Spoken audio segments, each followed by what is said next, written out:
welcome to the Saturday Satsang. Today I would like to offer you a journey into your true self, your true nature. Now just today I saw a sign that said, all you need is less, which is a takeoff on the Beatles, all you need is love. And all you need is less is actually a wonderful phrase, a wonderful saying for our conditioning, our society, because anyone born into a Western culture is born into a society of consumerism, of trained and to want more, to always feel that there's not enough, to always feel that that we need more. I mean, you can see this in people that are billionaires and they're still striving and struggling for the next billion. It's never enough because of our conditioning. We always want more. Something isn't enough, we don't feel complete. And the practice of self-inquiry is a practice of not finding more, but getting rid of what isn't true, getting rid of our beliefs that aren't true. And we have many, many beliefs about ourself that have been programmed into us from the time we were born that are not true. And so when we pay attention to these, when we really, really deeply look at them and simply open to it, they reveal their lack of truth. Something we believed all our life, we can see that these aren't true. So what I'm offering you today is a guided self-inquiry. If you haven't done self-inquiry before, if you haven't spent years doing self-inquiry, then this guided self-inquiry can help. This is something that I do with people one-on-one. I used to do this a lot with people one-on-one. And yes, it works a little better that way because people can respond and you can sort of go back and forth. In this case, that's not going to be happening, but I think it still will be helpful to do it in this way. And it will be a beginning for you to practice self-inquiry yourself. And that's what the guided self-inquiry is. It's sort of an introduction, an opening for you to practice self-inquiry yourself. The value of a guided self-inquiry is there's often questions that we ask that we don't ask ourselves. It doesn't occur to us to ask questions that are a little too deep, that are a little too true, and things that we're not ready to explore yet, or we don't want to explore, that we're resisting exploring. So those questions don't even arise in us. But with guided self-inquiry, it does, because somebody else is doing it. So those things that we're trying to avoid asking are present to us. And those are the things that we need to really cut through what isn't true, to cut through the dream, to cut through all these illusions that we have about ourselves. This was the practice that Ramana Maharshi gave, and he said, other than direct silent transmission, this was the best practice and the only practice that he gave. He didn't give any other practices but this. This was the number one and only practice other than silent transmission. And it is a very powerful practice. Ramana Maharshi didn't invent this. It's been going on for thousands of years before he was born.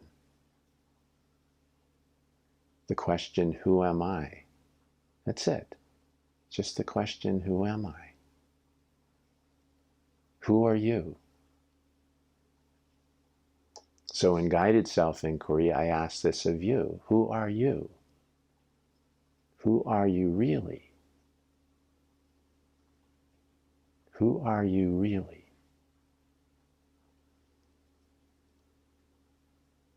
Now often we begin by feeling that we are this body, that this body is what we are, or at least some part of what we are. But is that really true? Guided self-inquiry or self-inquiry is only asking questions. That's it. It's only asking questions and really being honest, really looking and paying attention. Is this true? Are you this body? You know this body has been changing throughout your whole life, right? It's not the same body that you had at 1 year old, or the moment you were born, or 5 years old, or 10 years old, 15 years old. It's changed all this time. You only have to look at a photo album to see. And clearly now you're not 1 foot tall. You're much taller than that. So if this is the body, then which body is it?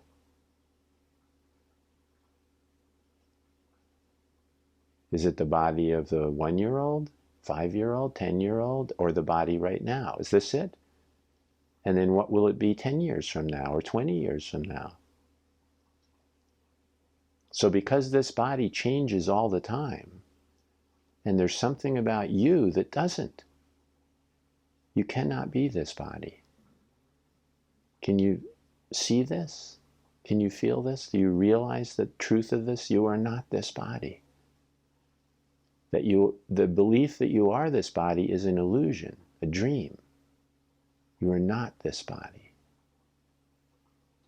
You never have been this body, nor could you ever be this body. And if you had believed you were this body up until this point, then the realization that you're not this body can give you some great freedom and open you up into more of what you are, the truth of what you are. You are not this body, nor are you limited by this body. Often we have this feeling that we're inside this body, right? Like I'm inside this body and you're inside your body. So we're both inside our separate bodies. But is that really true? Are we actually inside this body? And only inside this body? Well, in self-inquiry, we look into these things to find ourself, to find this true self, to find what we are. Who am I? Who are you? Who are you really? If you're not this body, then what are you?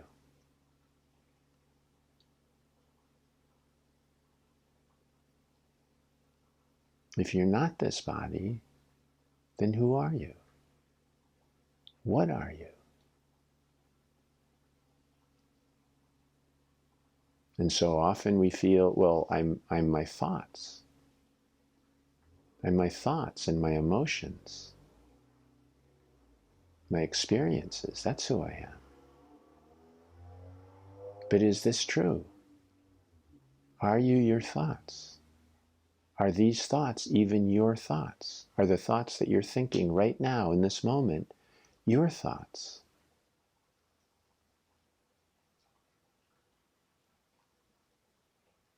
Or did they come from somewhere else? Are they second-hand thoughts?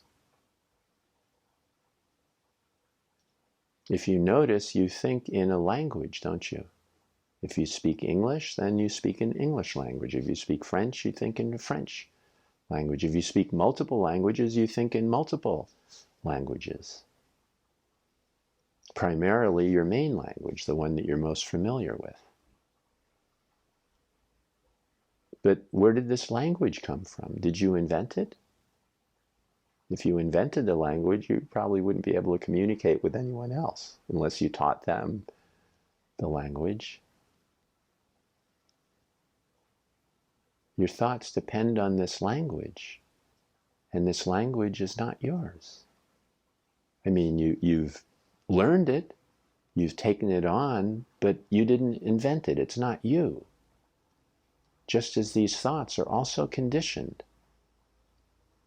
You were conditioned to think these thoughts. You learned these thoughts. You were programmed to think these thoughts and believe these thoughts. They're secondhand. They're not you. In self-inquiry, we want to find what we are. So we let go of these layers of beliefs that we have. I am the body. I am my thoughts. But when we realize that these thoughts are not even ours, they're conditioned. They're society's thoughts. We can't find the original thinker of this thought. It would be far too complex, far too long ago. We live in a conditioned society, and we're conditioned by this society. And everyone that conditions us is also conditioned. It's all secondhand. None of this is original to us. In fact, we can't have an original thought. Whatever thought we think, someone else has thought that too. Because it's common programming, common conditioning. So it's okay to let go of this identification with the body. It's okay to let go of this identification with thought. And there's enormous freedom in letting go of that, because most of us feel that the voice in our head, the thoughts in our head, are who we are. That there's something true about them, something authentic to us. We have our own unique thoughts and our own perspective on the world.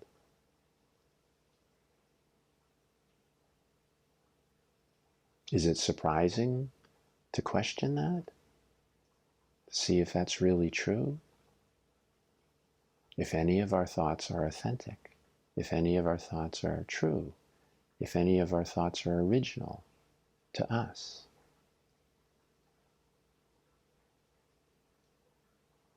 Or if they're all secondhand, all conditioning, all programming.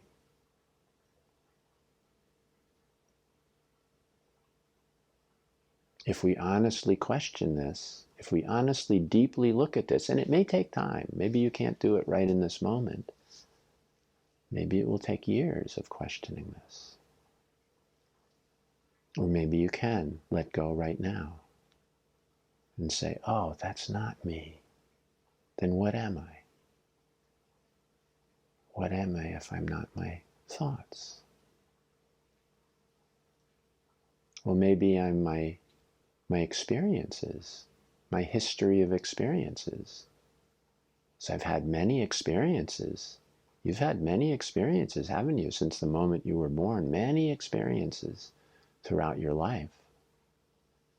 And these experiences form into a story of me, a story of who I am, a story of who you are.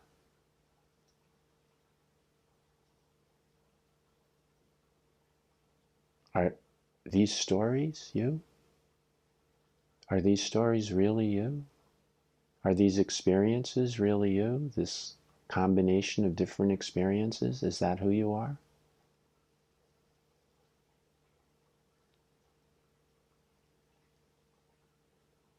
Can you see that these experiences come through your thoughts? That how you experience something is very much affected by what you think about it, what you've been taught and programmed to think about it. Throughout all of society, not just your parents and teachers, but every friend and media, and it's all over this conditioning. This is societal conditioning. It's very broad and pervasive. And this is how you perceive your experiences of life and life itself, through your thoughts. So is this you? Is this who you are? These experiences, this history, this sense of I that you have, the sense of you, the unique person who's making their way in the world, making your way in the world, going through struggles and problems and successes. Is that you? Is that who you are? You may feel that when you've had some success and some pride and some things that you feel are very much you. Is that really so? Or is that just your thoughts? Just your conditioned thoughts, just your secondhand thoughts? Does it really have anything to do with you? Does it have anything to do with you?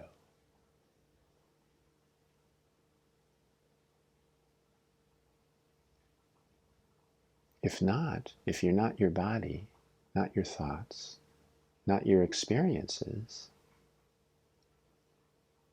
then what are you?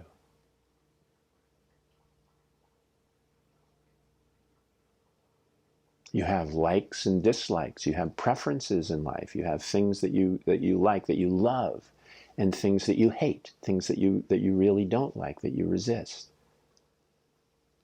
Is that you? Is that you that loves some things and hates other things? Is that you that has preferences? Is that who you are? Or are those just thoughts too? Just programming, not original to you at all. You may say, well, I love this and my friend doesn't love it, so therefore that's my love. That's the thing, that's my preferences, that's who I am, and I'm different than my friend. Why? Your friend is also programmed to hate that thing that you love. It's not original to them either, just as it's not original to you.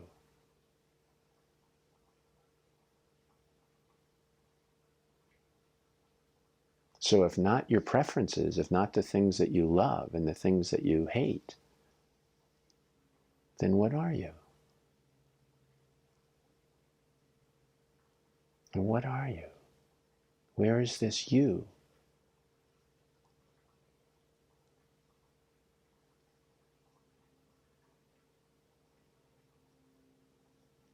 Where is this you?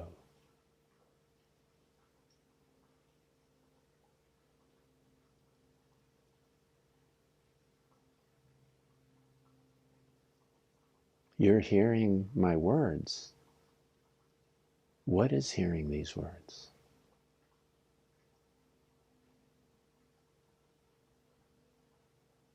What is interpreting these words through the mind, through the programmed thoughts? What is it that's behind that? Behind the thoughts?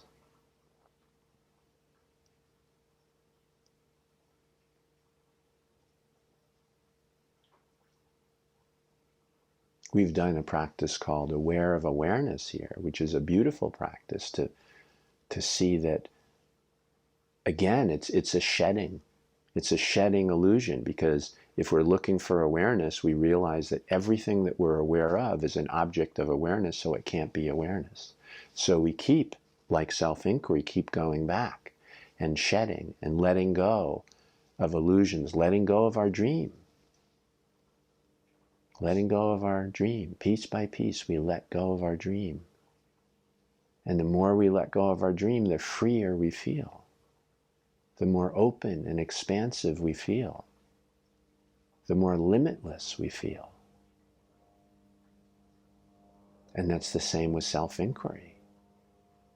The more you let go, the happier you are.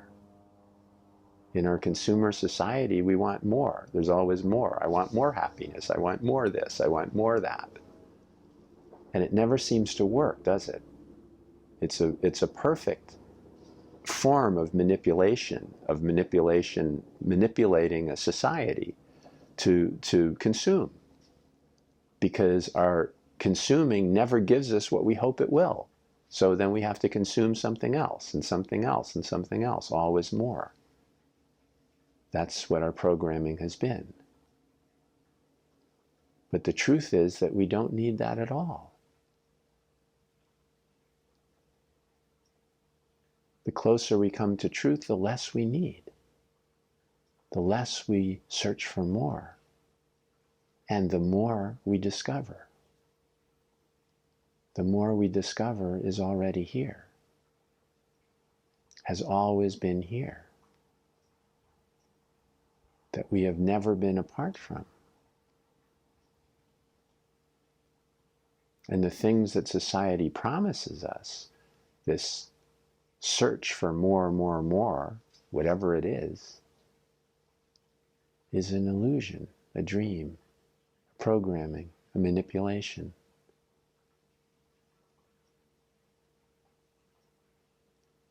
And that our very nature itself has always been absolutely complete.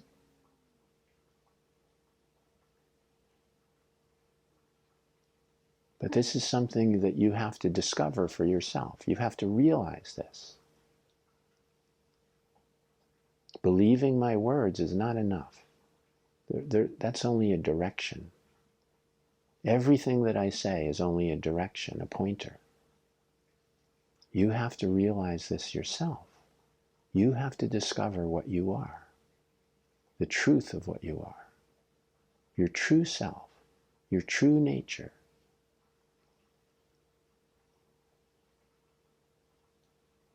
And when you discover your true nature, you are what we call awake, enlightened. Because your true nature is enlightened.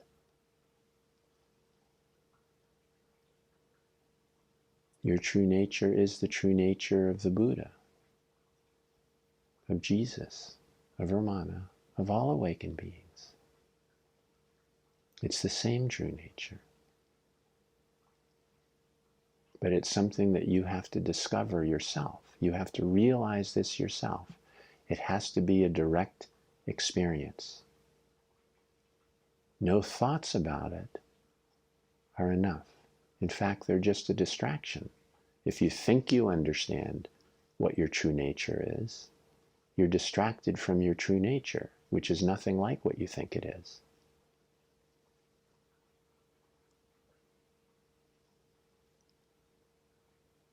So it's okay not to know what your true nature is. In fact, no awakened being knows what their true nature is. They are it. They experience it fully. But there's nothing that they can think about it or say about it. It's before thought. It's true, our true original nature. Before thoughts existed.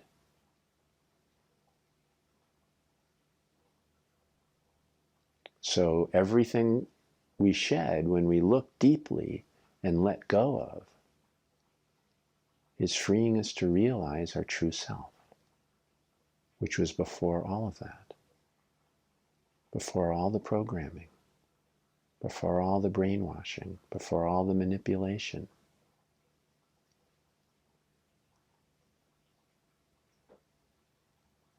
And this manipulation is not intentional. There's not some evil genius behind it manipulating us, or the government or something. It's not like that. That's just a conspiracy theory or something. It's all of society is like this. This is how societies are form and come together. At one point, originally, there were people who thought, we'll have power. The church is one of the, ideas of conditioning. But they were also conditioned. And yes, at top, there are people who were seeking power years and years and years ago and thought they could manipulate the public, manipulate the masses, manipulate them to do their bidding, to do what they wanted, and give them more power and have them look up to them and worship them. And, it's all part of, all societies are like this.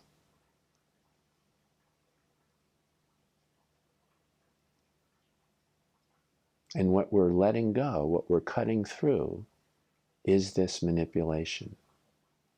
Generations of manipulation and conditioning and brainwashing. We're letting it all go. And in this way, only in this way, can we discover our true nature. our true being before all this manipulation. Before we believe these programmed thoughts.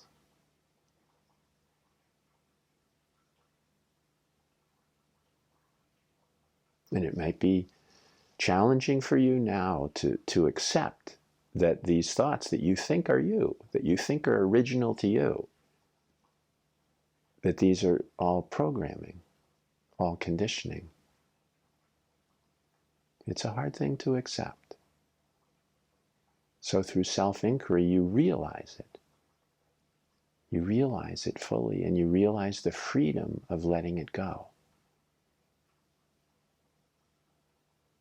In Zen, we call Kensho waking up, dropping body and mind, dropping both subject and object.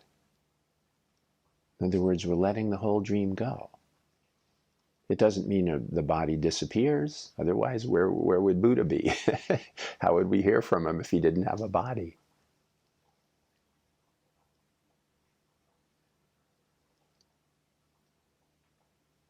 But inside, we've let go of that identification of body completely. We've let go of mind completely. And we realize our true original nature that is beyond all of this.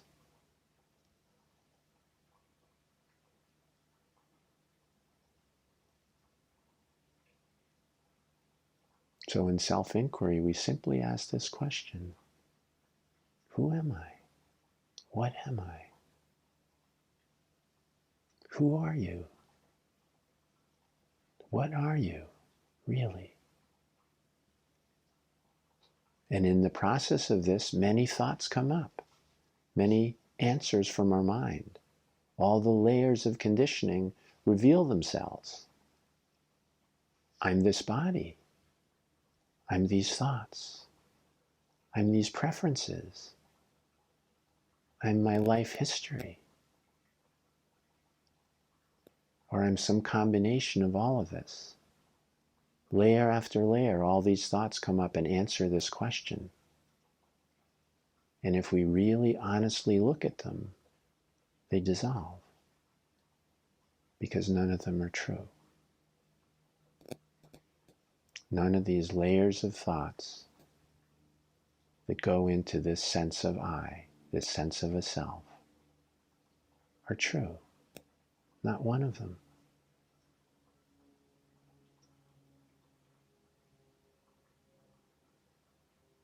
All we need to do is look honestly.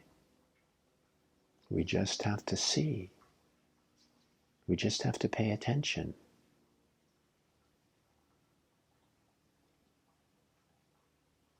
No illusion can stand up to true, honest looking.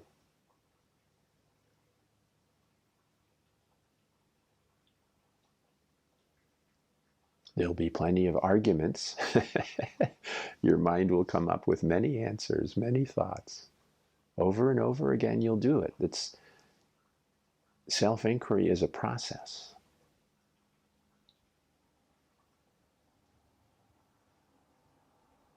And all you have to do is question them. Is that really true?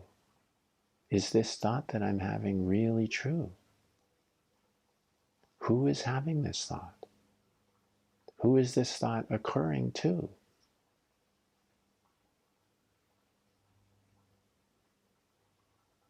Is this really my thought?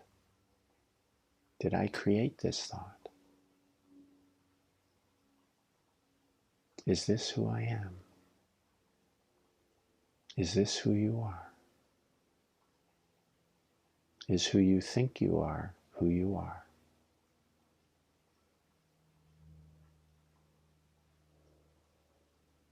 You may begin to realize that it's a great blessing to have a negative self-image and have problems and suffering about that you're a victim or you're unsuccessful or you're this or that, and feel great pain and suffering from this, because it's easier to let that go, isn't it? What benefit are you getting from that self-image? And again, your mind will say, it's impossible to let it go. It's who I am. Yeah. But we don't really want to believe that so much anymore, do we? When we know we don't have to. When we know we don't have to believe these thoughts, it's easier to let them go.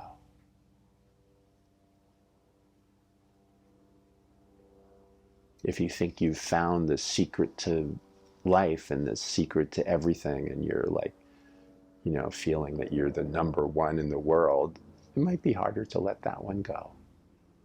That illusion, that dream. But the suffering dreams, it's easier to let go of them if we know that we can. If we know that this is really an option, that they're just programmed thoughts. They're not even our thoughts that we're thinking. The voice in our head is not even who we are. It's society, it's programming, it's conditioning.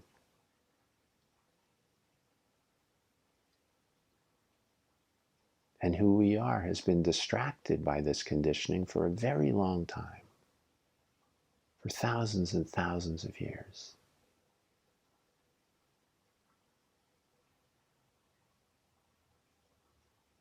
It's only when we wake up to our true self that we let go of this conditioning and are no longer distracted by this conditioning, by these thoughts. And we realize what we are before all thought. Before the story of me. Before this feeling of an individual separate self. Before the belief in any separation at all, or any limitations at all. Because what we are is before thought.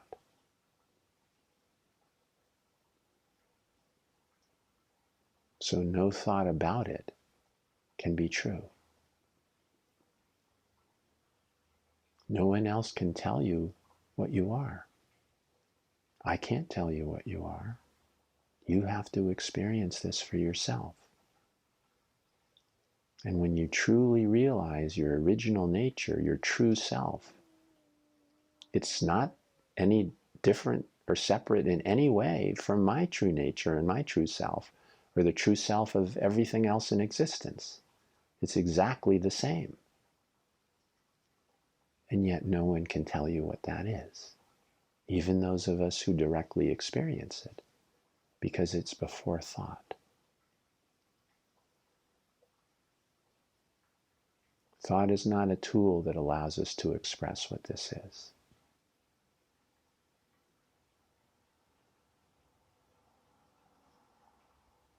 This is why the silent transmission is so important, because our very being is the only true expression of it.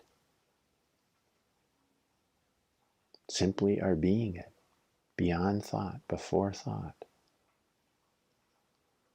All illusions drop away.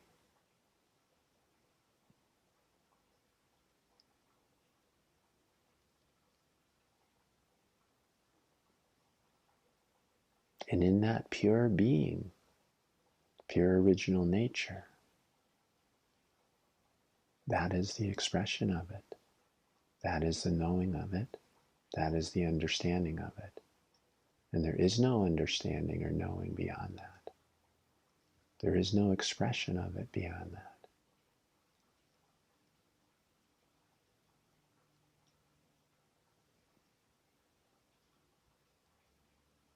I hope this beginning of guided self-inquiry can put you on a path to doing this yourself, to guiding yourself. I did this for many years, basically all my waking hours and probably even in my dreams.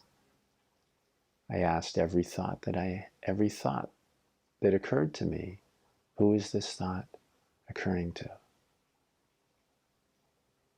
Every feeling I had, who is this feeling occurring to? What is this feeling occurring to? What is aware of this feeling? this thought, this experience.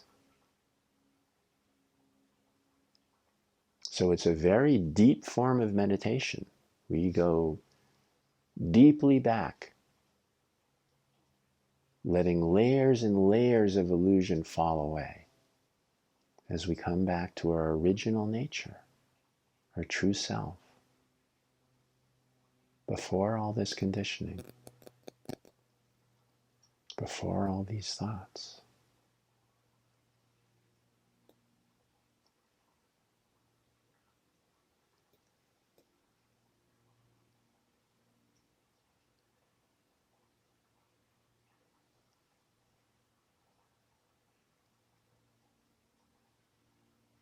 It's a process. So you do this often enough, regularly, and it's something that you can do all the time. You know, this is not something that's limited to like an hour in the morning on a meditation cushion or an hour at night. It's not limited to formal meditation times. Throughout your day, every thought that occurs to you, you can ask, oh, who is having this thought? What is having this thought? And eventually it becomes, you know, like the true practice of a mantra, where the mantra is going in your mind all the time, 24/7. It's always happening. And this happens through a process of doing it regularly, doing it all the time.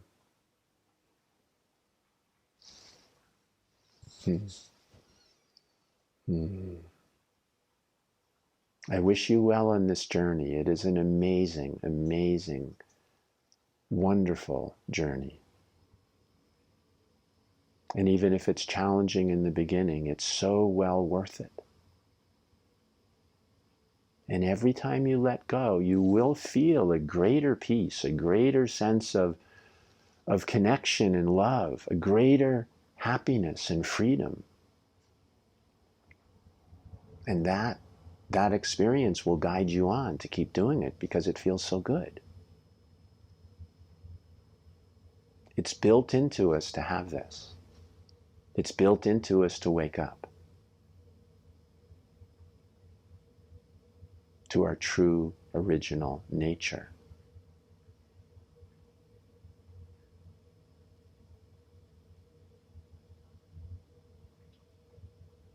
Thank you, my friend. You cannot imagine the depth of love that I have for you, because this is your true nature. No matter what you're going through or who you think you are, or what you feel about life, or how lost you feel, how frustrated with the search you feel, you cannot be other than your true nature. It's behind all those fears and frustrations and ideas about what life is and who you are. Your true nature is always here.